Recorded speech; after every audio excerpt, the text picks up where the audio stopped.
Hi friends, ఇప్పుడే శంకర్ వరప్రసాద్ మూవీకి వెళ్ళి చూసి వచ్చాను. మూవీ రివ్యూ చెప్దాం అనుకుంటున్నాను. యాక్చువల్గా అన్ని సినిమాల్లో కల్లా ఇప్పుడు ఇది బెస్ట్ సినిమా అంటే నేను చాలా బాగుంటుంది అనుకున్నా. కానీ అంత స్టోరీ లేదు, అంత సినిమా లేదు ఆ సినిమాకి. ఎందుకంటే అంత కామెడీ కూడా నాకేం అనిపించలేదు. కాకపోతే చిరంజీవి ఆ ఏజ్లో ఫిట్నెస్ అనేది చాలా చాలా అంటే చాలా హర్షించదగ్గ విషయం. తర్వాత వాడి స్టెప్స్ కానీ, ఈ డ్యాన్స్ స్టెప్స్ కానీ, పాటలు కానీ అవన్నీ బాగున్నాయి. కానీ స్టోరీ అయితే అంత వర్తబుల్, అంత డిజర్వ్ కాదు. చూసేదానికి అంత డిజర్వ్, అంత స్టోరీ అని ఏమీ నాకు అనిపించలేదు. కామెడీ కూడా అంత అనిపించలేదు. నేను ఫీల్ అయింది అయితే ఇది.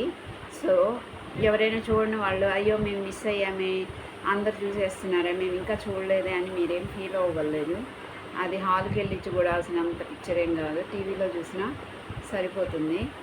కాకపోతే చిరంజీవి ఫిట్నెస్ చూసి మీరు ఆ సినిమాలో నేర్చుకోవాల్సిన విషయం ఏంటంటే, 70 ఏజ్లో కూడా వాడు అలా ఫిట్నెస్ మెయింటైన్ చేస్తున్నాడంటే వాడిలాగా మనం ఎందుకు ఉండకూడదు అని మీరు కూడా ఫిట్నెస్ స్టార్ట్ చేసి అలా అవ్వండి. అంతేగాని ఆ సినిమా చూసి మీరు నేర్చుకోవాల్సిన విషయం అది. సినిమా ఎంజాయ్మెంట్కి అయితే అంత ఎంజాయబుల్ పిక్చర్ ఏమీ కాదు. సో ఇది నా రివ్యూ. ఉంటాను ఫ్రెండ్స్, థ్యాంక్ యూ, బాయ్.